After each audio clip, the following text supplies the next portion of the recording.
a smile plastered on my face. But as the words came out of my mouth, my mom interrupted me and said, "It's okay to show your emotion." My smile cracked and I got choked up. I started to cry and couldn't hold back the tears. In my mind, I was thinking, suck it up, suck it up. Hey positive vibes, welcome back to my channel. I'm so happy that you are here. Thank you for joining. Today is going to be so interesting, so exciting. I'm so very happy. First of all, shout out to Nia for having the strength, for having the courage to release a memoir about her life. Y'all, the fact that Nia endured so much at a young age, and now as an adult she's able to share her story because she's finally healed from this situation. Shout out to her. And thank God for the fact that she was able to overcome all these obstacles from the bottom of the pyramid to the top of the world. Okay, you hear me? Nia is out here doing great things. I see Nia all over TikTok, all over these interviews, on everybody's podcast. I'm so happy for her. First of all, I feel like she's finally getting the recognition that she deserves. So I am so very happy for Nia. Shout out to her. If she ever sees this video one day, girl, I watched Dance Moms when I was young, and Nia's only a couple years younger than me. She's 24, I'm 26, and I was watching her at a young age, and she started at 9, so I was at least 11. Okay, 11, right? And I was watching Dance Moms, but there is things that I caught just by me being an observer. I'm so observant, and me watching at a young age as well, and then seeing things, it's like, they really let a lot of things slide that they should have not let slide. They did the cha-cha slide a little too often on that show. But I'm so glad that Nia is able to share her story with us. Let's get into it. So today we are diving into a memoir that's been years in the making and finally given the chance to tell her story. It's Nia! Bottom of the Pyramid, a memoir about Nia's life. If you were ever a fan of Dance Moms like I was, or even if you weren't, because of the teacher, the instructor herself was so out of line. I was a fan for the simple fact that Nia held her down for the woman of, so the fact that she was only, on there, somebody who looks like me. Let me just put that out there. Somebody who looks like me, who was on the show with predominantly other race, right? And she just held it down. She held her own when nobody had her back but her mom. I know that's all it takes, but sometimes you want a little bit of that support. Sometimes you want a little bit of that encouragement from your fellow people. So let's talk about it. The elephant in the room. What is the show most known for? The weekly ratings. The weekly ratings caused so much stress, I feel like, on their end.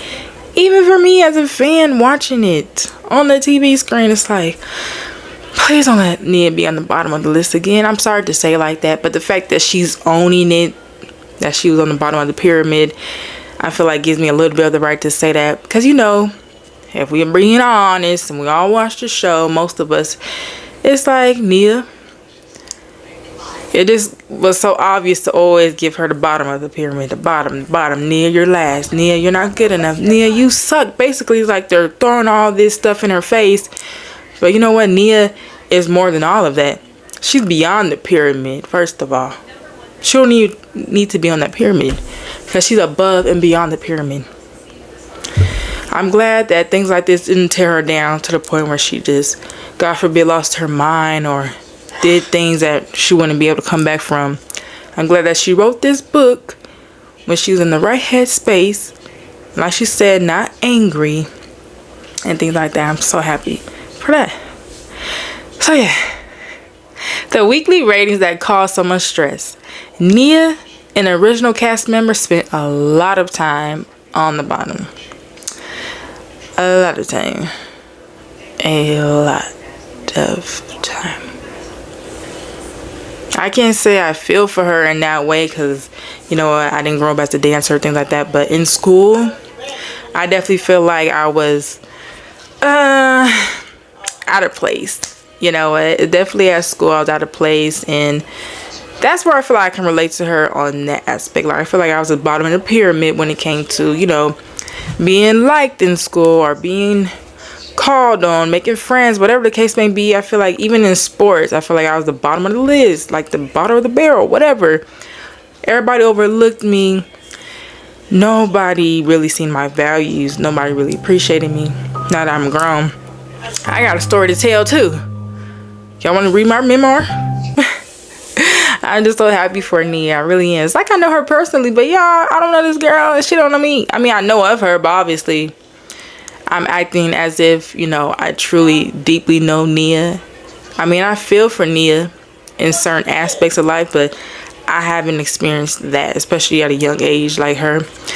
So girl, I salute you for everything that you've been through and the way that you overcome it.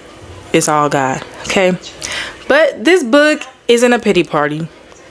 Let's make that clear. It's not a pity party, and I'm sure she don't want us to really just have pity on her. Like, no.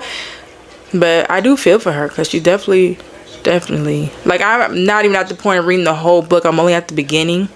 As you guys are going to see, we're going to read chapters 1 and 2.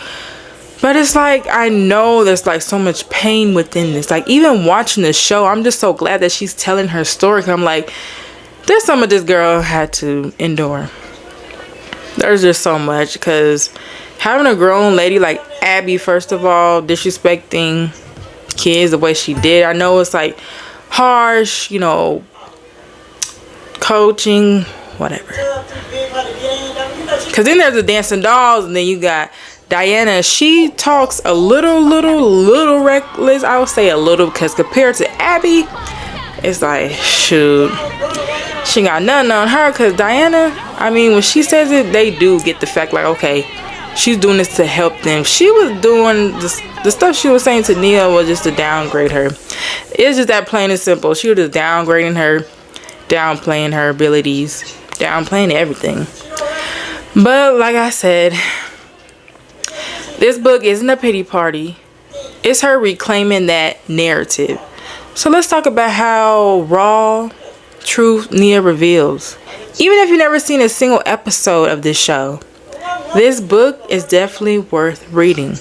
Because then, even if you haven't seen the show, you'll learn a lot about her. Because now this is starting to get the focus on her.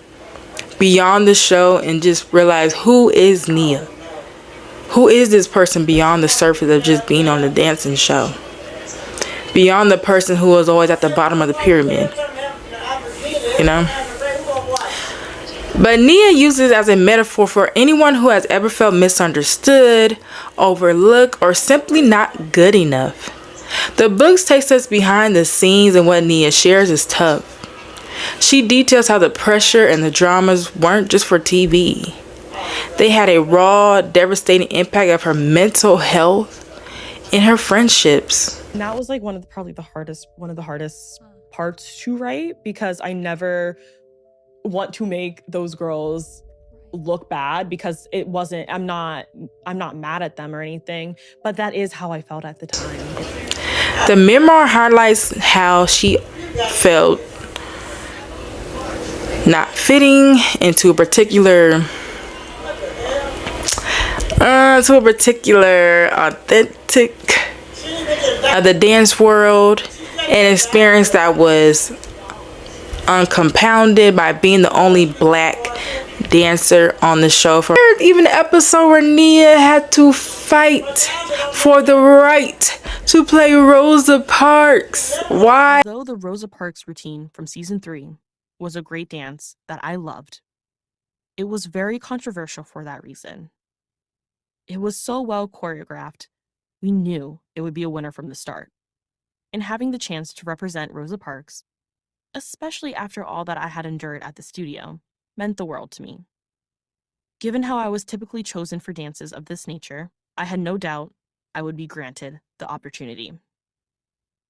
However, Jill, Kendall's mom, and Abby had other plans. Jill had no issue with her white daughter playing a Black civil rights activist. If the role was available, then why wouldn't Kendall be considered for it? The one time it made sense to typecast me, Abby wasn't sure who would get the part. Rosa Parks is a historical figure renowned in Black history. Why did I have to fight Kendall for this role? Was Kendall going to perform the dance in blackface to show she was Rosa Parks? I was more than capable of performing the routine and hated any implication to the contrary. To me, the whole thing was not only ridiculous, but insulting. That whole week, Abby dangled the part over my head. She would say things like, well, Nia, you could have this part, but you're gonna have to fight for it. I'm honestly surprised more people didn't catch on to her racism sooner. I ended up playing Rosa Parks in the actual dance, but the drama leading up to it was so unnecessary. After watching the episode, I recognized a pattern of microaggressions from Jill. Interestingly enough, she never advocated for Kendall to have the roles of a slave or a maid when those characters were available. Yet she fought for her daughter to get this part. In a recent interview, Jill explains that she still sees no issue with Kendall playing Rosa Parks. This dance was one of only a Why was that even up for a debate? Let's be honest. Give it to the Black girl. Just go ahead and give it to her. I mean, at this point, you can be stereotypical. Give it to the Black girl. Give it to her. She was well deserving of it. And the fact that she had to fight for what's rightfully hers.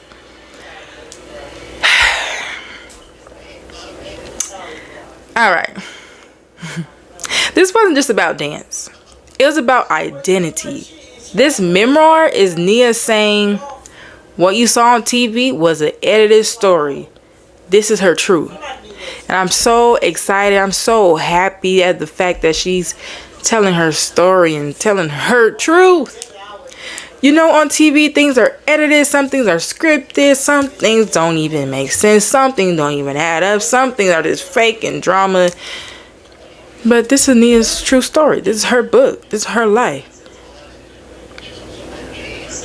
For the ones who felt like her, misunderstood, this book is for you. The heart of this book, Nia was constantly torn down, yet she kept showing up. She admitted that for a long time, she felt like she had lost control of her own story. You know how sad and devastating that is, to the point where you're just told all these things to the fact that now you're let down. Now everything comes crumbling down. You're starting to believe everything that people are telling you, even though you know it's not true. Writing this memoir became a therapeutic process, her way of finally getting closure and healing from a traumatic childhood spent in the public eye. The fact that I had trauma in my head, I'm just so thankful it's not on TV. Because, oh man. Imagine having something so traumatic happen to you all throughout the years from 9 up until she was a teenager. She was in the Dance Mom season from the beginning to the end and got treated the worst. She got the worst end of the stick, but she stuck it out. She stuck it out, baby. But just imagine all the trauma you dealt with as a kid. Imagine that being on TV.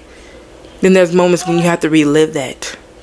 Then there was a reunion she didn't want to attend. The elephant in the room. There's some cast members that chose not to show up today. I think everyone knows who's not here. Maybe they just don't think they needed this. Some people might still be processing, and it's hard to talk about some of the stuff that we went through. They close the book and they don't want to open it back backtrack. It's an emotional thing, I feel like. They chose not to be here. Well, that was their and choice, at the end of the 100%. day, they've done several interviews that say they don't even want this a part of their life. But here's the thing, they're not here, so why are they still trying to make headlines with it? Don't talk about Dance Moms if you don't want to be a part of it. Right. Why are you talking about it if you don't want to be a part of it? That's what I'm like, why? Don't. It's kind of sad to see, like, because I look at, especially your kids being here, like, just going off of how you exited the show and for you to be able to come here and be like, look, I still care about this is really cool to see. And it's like you care about your past. This is like, them not being here is kind of like, let me erase my past, pretend it never happened, shove it down the drain, when it's like, that's why you are who you are. It was literally the stepping stone into who we are today. Attend. Hello. Why would she want to attend something that was already so dramatic? Let her tell her story and be at peace with it. One of the most powerful takeaways is her realization that the bottom of the pyramid doesn't have to be defined by just being at the bottom. It doesn't have to define you.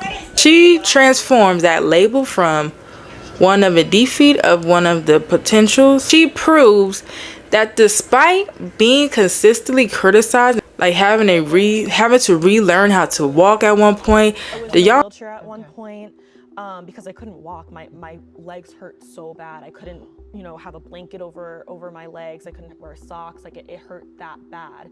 And basically, I think she's immature, and I think she needs to grow up a little bit. You didn't walk in her shoes when she couldn't walk, and she was in a wheelchair. Are we on this feet thing again? We are, because every now and then she does have pain, which is real.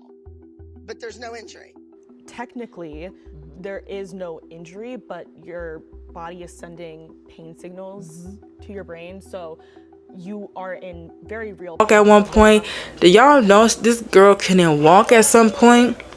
And the fact that people call her the weakest link, the weakest dancer, she deserved to be at the bottom of the pyramid. The fact that she's even able to use her legs and dance so beautifully, ooh, that's a blessing. That's why I say, Nia has overcame so much. People can walk a mile in her shoes. I'm pretty sure they couldn't. You can fight your own success. Nia's message is clear. Only you know who you are inside and out. And you have the power to create your own narrative. So, it takes a village. Prior to Dance Moms, I had a pretty typical childhood. I lived with my parents and brothers in Churchill, the kind of cute, small Pittsburgh suburb where kids played in the street and people waved as they passed by jogging or walking their dogs. Our next-door neighbors were the best. We would have campfires and make s'mores in their backyard, or play together with our dogs and take them on walks.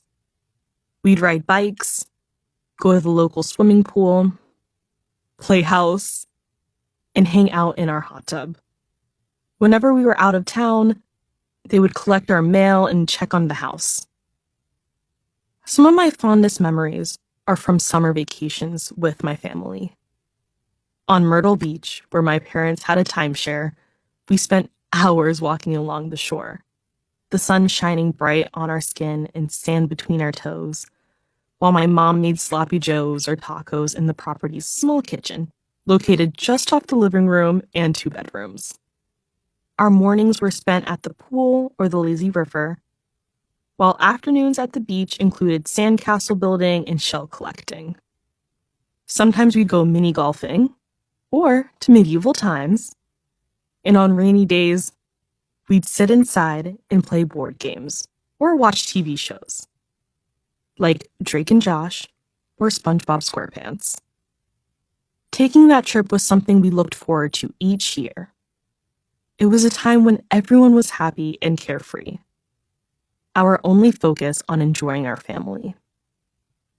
My mom and dad, Holly and Evan Frazier, always treated me like a princess. Maybe because I'm the only girl of my parents' 3 children, sandwiched between Evan Jr., EJ, who is 2 years older than me, and William, Will, who is 2 years my junior. My little brother, Will, and I were the closest growing up. Best friends, really, and similar in many ways. When we were kids, people often mistook us for twins, and you never find one of us without the other. We baked together, made pillow forts in the living room, played outside with the neighbors, and shared movie nights. Sometimes I would teach him tumbling in our living room, which got super dangerous in the small space. EJ, on the other hand, was typically off doing his own thing or playing sports. I've always looked up to him, though, because he's such a cool guy. Charming with a genuine heart. While I was a bit of a wallflower, he was the popular kid at school. And I was in constant awe of his ability to draw people in and make everyone smile. He has the best sense of humor. I like to think some of that rubbed off on me, too.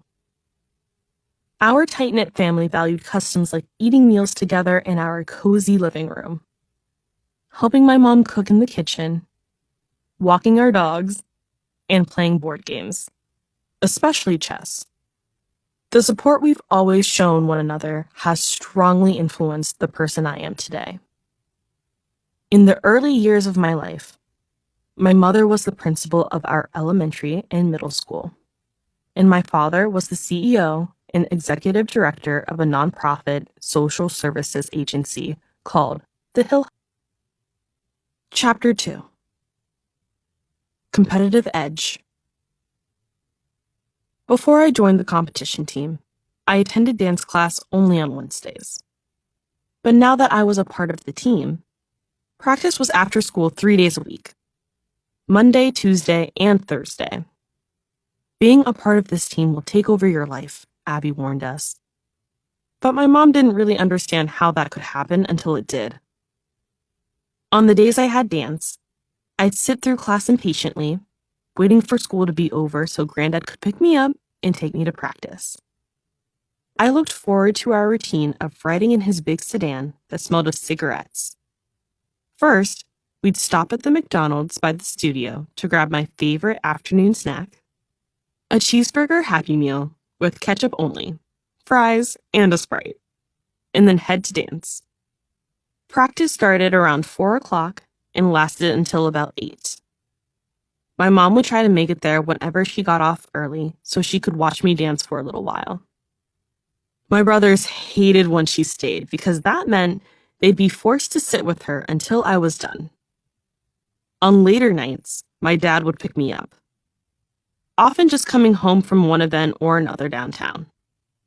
Mom liked to joke that every night was either a chicken dinner or a reception. Soon after I joined the competition team, the dance school was renamed the Abby Lee Dance Company. Training was a fundamental aspect of life at the ALDC. And I do mean life at the studio, because it felt like we lived there. I took classes in ballet, tap, and acro, plus technique-focused classes like jumps and turns, legs and feet, and warm-up. We also had classes just for combos. In the combination classes, we'd learn I'm gonna tell you guys the reason why I feel like you should go and buy this book and read it. Here's my reasons. For the Dance Mom fans, you get the unflinching, unedited details about the show's toxic environment. The producer's manipulations and where Nia's relationship with her former teacher stands today. It fills in the blanks that the cameras never showed. For anyone who feels stuck, this is a universal story about overcoming self-doubt, finding your confidence and refusing to let external labels from a boss or a teacher or a peer group define your worth. Don't let anybody define you.